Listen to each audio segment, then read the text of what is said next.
नारायण नारायण श्रीमन्नारायण नारायण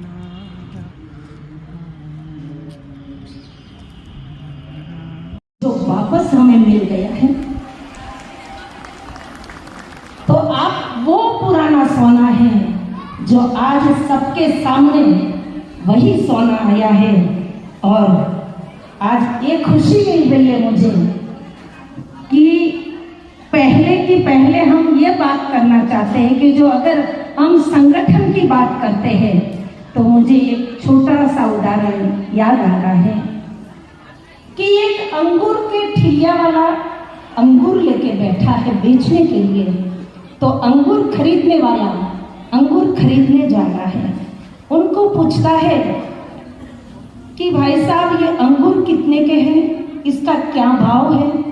तो वो कहता है ये 100 रुपये किलो है।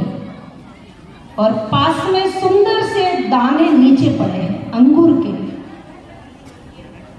फिर पूछता है कि अगर ये दाने का क्या भाव है। वो कहता है ये 40 रुपये किलो है। ऐसा क्यों? अंगूर 100 रुपये किलो और दाने उसके 40 रुपये किलो।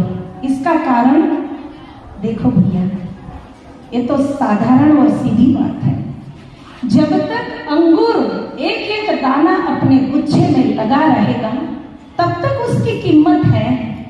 अगर वो दाना बिखर कर गिर गया, वो बिगड़ जाता है, उसकी कीमत घट जाती है। वैसे ही मैं कहना ये चाहूंगी कि आज अगर साधक की एकता है, संगठन है, तो उनका मोल अनमोल हो जाता है। अगर कोई अलग अलग बिखर जाते हैं तो कोई उनका भाव भी नहीं पूछता है। तो आज वह दिन है सुनहरा कि आप एक गुच्छे में पिरोए जा रहे हो। ऐसे ही मुझे एक बात याद आ गई कि आप बताइए, ये हाथ की 5 उंगलियां हैं, इसमें आपस में 5 उंगलियां कहती है कि तुझसे बड़ी मैं हूं। पहले ये उंगली कहती है कि मैं तुझसे बड़ी हूं। बोले क्यों? बोले मैंने भगवान श्री कृष्ण का गोवर्धन उठाया। तो पास वाली अनामिका कहती है अरे जा, तेरे से बड़ी तो मैं हूं। बोले कैसे? बोले ये उंगली से मेरे से पूरे मांगलिक कार्य सिद्ध होते हैं। मैं पूजी जाती हूँ, मेरा उपयोग पूजा में किया जाता है। तो तीसरी बोलती है मैं तो अपने आप में ही बड़ी हूँ, देख लो। बोले अपने आप में ही मैं बड़ी हूँ। तब चौथी उंगली कहती है अरे रुक जा, तुमसे ज्यादा तो मेरी चलती है। एक चुटकी लगा दूं, कह दूं इशारे से तो सब वही खड़े हो जाते हैं। तब अंगूठा कहता है शांत रहो, सब शांत रहो। तुम कहती हो मैं बड़ी, वो कहती है मैं बड़ी।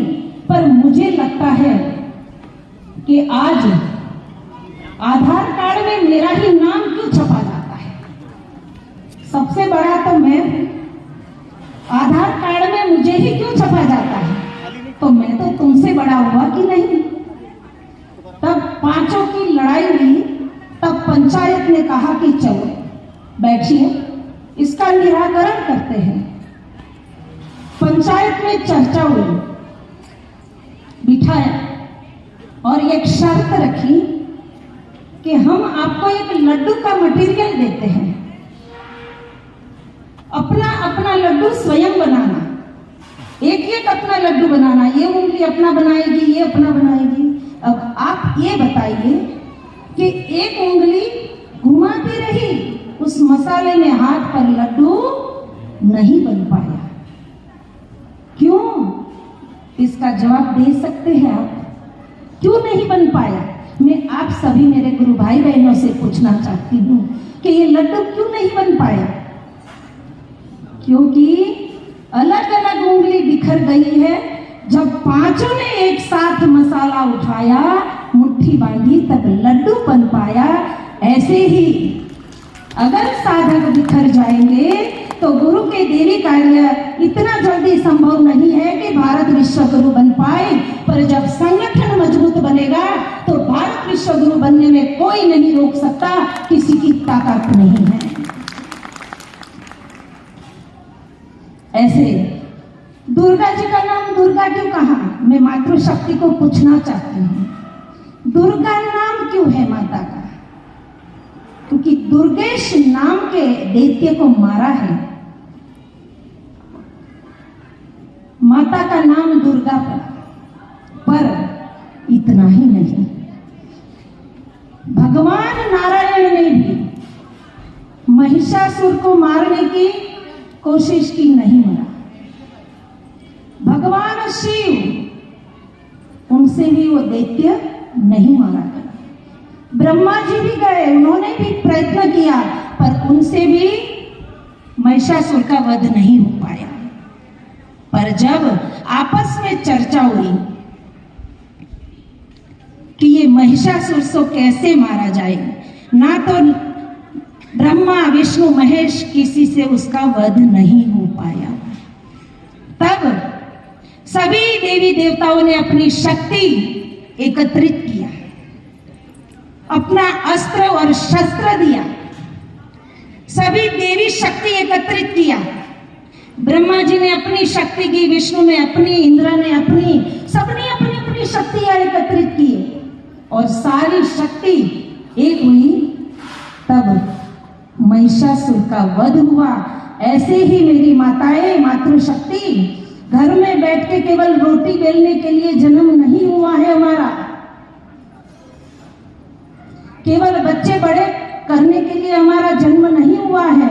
आप देखिए, आगे की भी भविष्यवाणी है, संतों ने कहा है कि आगे की ये दुर्गा शक्ति और दुर्गा के अवतार में मातृशक्ति ही प्रकट होकर भारत को चलाएगी, पूरे विश्व को चलाएगी। वो दिन दूर नहीं है। वो दिन क्यों दूर नहीं है? क्यों आज इस पंडाल में देखा जा रहा है कि सभी मातृशक्ति एकत्रित होकर सेवा कार्य और गुरु के देवी कार्य और अपने कल्याण के राह पर अग्रसर होती जा रही। क्यों? क्योंकि अब समय आ रहा है। पहले बहुत कार्य किए हमने रोटी बेलने के और बहुत काम किए बच्चे बड़े करने में, पर वो भी शक्ति किसने दिया था आपको? वो भी कहां से आई थी शक्ति? वो भी संतों की और गुरु की कृपा से प्राप्त हुई थी। तो आज मैं यही कहूंगी कि मातृशक्ति, नारी शक्ति को यही कहना चाहूंगी कि धूम्रलोचन को और रक्तबीज को, निशुंभ निशुंभ को मारने वाली ही मातृशक्ति थी। तो वही आज हमारे अंदर भी वही धूम्रलोचन, वही शुंभ निशुंभ और वही रक्तबीज कुविचारों के रूप से, कपट के रूप से, स्वार्थता के रूप से अंदर विराजमान बैठे हैं। तो उनको निकालने के लिए क्या किया जाए? उसको निकालने के लिए बस जैसे सभी शक्ति एकत्रित होकर जो महिषासुर का वध किया, ऐसे ही सभी मातृशक्ति एकत्रित होकर अपने बच्चों को सुसंस्कारित करें। और अभी जो ये वैलेंटाइन डे निकला है, उसकी जगह पूज्य गुरुदेव ने मातृ पितृ पूजन के दिवस के रूप में स्थापित किए हैं, उसी देवी कार्य में जुट जाए। और क्रिसमस डे की जगह जो पूज्य गुरुदेव ने तुलसी पूजन स्थापित किए हैं, उसी देवी कार्य में जुट जाए। तो वो देवी कार्य को आगे बढ़ाओगे तो उसी में सभी आ गया कि युवा सेवा संघ की, युवा की उन्नति कैसे है, अभी के युवाओं की उन्नति कैसे होगी, ये दो ही मातृ पितृ पूजन और तुलसी पूजन से आपको समझ में आ जाएगा कि इसका महिलाओं का उत्थान कैसे है और युवा उत्थान कैसे है। जब तक अपनी माता स्वयं अपने बच्चों को सुसंस्कारित नहीं कर पाएगी, तब तक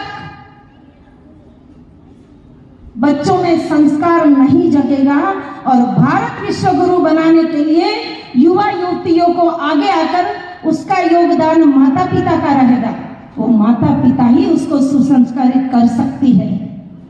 आज एक बात मुझे बताइए कि एक बोतल में गंगा जल भरा है, उस बोतल को अगर नाली में वो गंगा जल को फेंक दिया जाए तो आप लोग उसको स्वीकार करेंगे? नहीं करोगे। करोगे कि नहीं? भाई बंधु, हाँ या ना तो उत्तर दीजिए। भोजन हो गया? फिर जवाब नहीं मिल रहा। बताइए, वो बोतल के जल को नाली में फेंक देंगे तो स्वीकार करोगे? नहीं करोगे। अगर उसी बोतल के अंदर, उसी बोतल को भगवान के स्थान पे पूजने में रख दोगे तो स्वीकार करोगे? करोगे। अगर उसी बोतल का जल खाली करके उसमें शराब भर के पूजा के स्थान पे रखोगे तो आप स्वीकार करोगे? नहीं करोगे। ऐसे ही मैं कहना ये चाहूंगी कि ये हमारे अंदर एक बोतल के रूप में समझो कि ये कुछ संस्कार भरे हैं। वो कुछ संस्कार लेकर अगर हम भगवान के सामने बैठ जाएंगे तो क्या भगवान हमको स्वीकार करेंगे?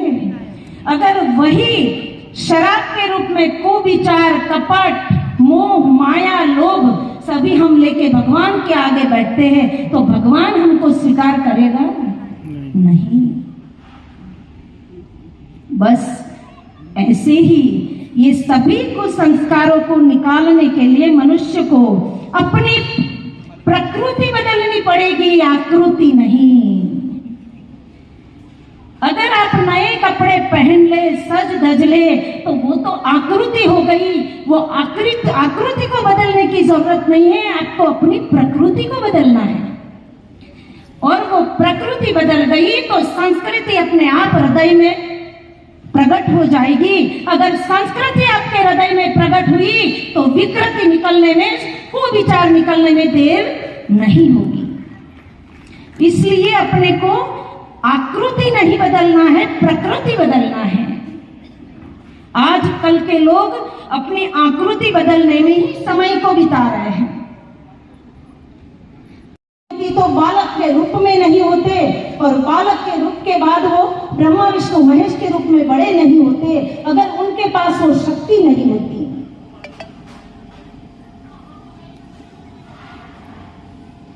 तो शक्ति तो हर मातृ के पास है, हर माता के पास शक्ति है, पर उनको केवल जगाना है, जगाने की देरी है। तो उसको कैसे जगाए? तो कौशल्या बनकर माता राम मिले थे, ऐसे माता संस्कार दे अपने बच्चे को। माता जीजाबाई बनकर शिवाजी को जो संस्कारित किया था, ऐसा संस्कारित करे अपने बच्चों को। ऐसे ही बच्चे सुसंस्कारित, ऐसे ही बच्चे वीर नहीं बनते हैं। वो गलती माता पिता की है। आप भाई बंधु माताएं मेरी बात को अन्यथा नहीं लेना। मैं केवल आपसे निवेदन करके कहना चाहूंगी, आज बच्चों के हाथ में जो मोबाइल घर घर दिखता है वो गलती किसकी है? माता पिता की।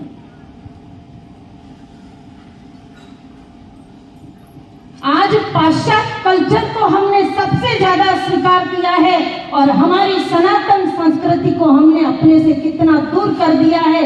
वो गलती किसकी है? ये हमारी। क्यों? क्योंकि समय ही नहीं है हमारे पास। ना माता के पास है समय, ना पिता के पास। क्योंकि जब बच्चा स्कूल से पढ़कर घर में पहुंचता है तो माँ के हाथ में भी मोबाइल होता है और बाप के हाथ में भी मोबाइल होता है।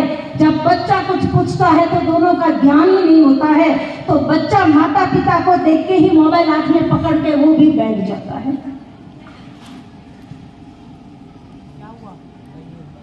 तो ऐसे हम देवी कार्य में आगे नहीं बढ़ पाएंगे। पर आज मुझे ये खुशी और प्रसन्नता हो रही है कि आज मैं अपने गुरु भाइयों को अनेक जिलों से, अनेक गांवों से, शहरों से यहाँ पधारे हुए हैं, उसको मैं पूज्य गुरुदेव की तरफ से बहुत बहुत साधुवाद देती हूँ। और मेरा निवेदन है कि आपको जो आज समय मिला है और आपने अपना कीमती समय जो 2 दिन दिया है,